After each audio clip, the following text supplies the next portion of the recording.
What I want to say is that when we decided we wanted to celebrate the 20th anniversary of Romania joining NATO, a number of us said, you know who we ought to honor is Wes Clark. And I was like, of course. I worked very closely with General Clark during the war in Kosovo. I was the ambassador during the lead up to, as I always say, my first year was the lead up to the war in Kosovo. My second year was the war in Kosovo. My third year was the results of the war in Kosovo. I had no military experience and still had no military experience. 95% of what I know about military stuff I learned in those 3 years, largely from General Clark. And Jim O'Brien talked about what he learned from General Clark and the Dayton Accords and the mixture of diplomacy and force, which is very difficult to do, as we all know. And General Clark is a world-class expert on that. Now, I worked with General Clark. I would say we talked on the phone maybe every 3 weeks during the 3-month war about something. Now, I have some good stories that I'm going to tell in the after party, but I'm not going to tell them right now. But look forward to talking in the after party.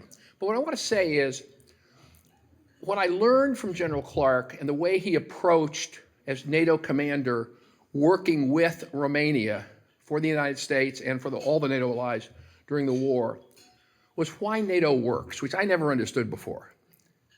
What I saw General Clark do in all his dealings with Romania during the war particularly, but before and after as well, but particularly during the war, was showing so much respect for the Romanian military. It was not like, I'm the American and you're the Romanians and here's what we want to do. It was like, we're all in this together. You know a lot more about this area than I do, so what do I need to know?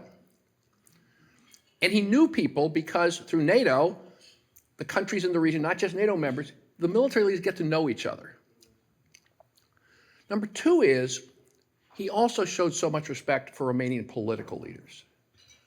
And I say this very honestly, there are military leaders I've worked with who do not have the respect for the political leaders that General Clark does. He understood that NATO is a military and political alliance, and they go together, just like Jim O'Brien said. So I learned, most of what I know about NATO I learned from General Clark, and so it's such an honor to be able to present this award. General Clark, please come up and accept the award.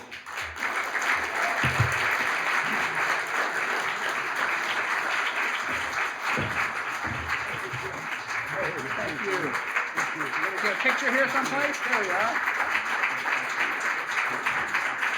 Please say a few words. Okay, can I say a couple of things? Absolutely, go for it.